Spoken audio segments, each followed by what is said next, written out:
باجار قامشلو جبر هجمارا زیده عربیان روبروی قیرانێک بووە.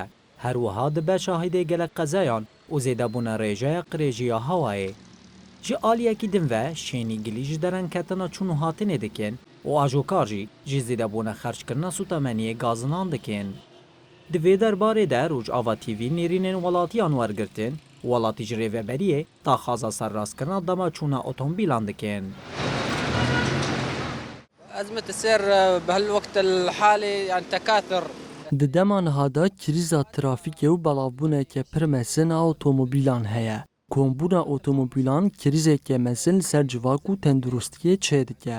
Em ji rêveberiyê daxwaz dikin ku li vê diyardeyê binêre û dawî lê bîne. يعني أرجو الإدارة بالنظر لهالموضوع. هەروەها welatiyan daxwaza pêwîstiya qedexekirina diyardeya rawestana otomobîlan li ser peyareyan û vekirina cihê derbasbûna welatiyan kirin.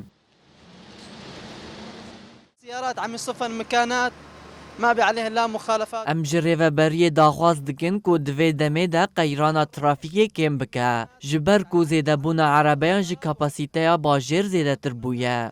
Hin kes hene ku erebeyên xwe li ser peyareyan an bêserûber radwestînin. Ev kes divê bên cezakirin. ما بي عليها لا مخالفات ولا شيء. Bajarê Qamişlo yek ji bajarên girîng ên bazirganî û pêşesazî li kantona Cizîrê ye. Ji ber wê rastî krîzeke mezin a erebeyan tê. Herwiha plansaziya bajêriya kevin û rêyên teng faktoreke zêde di krîza trafîkê de çê dike.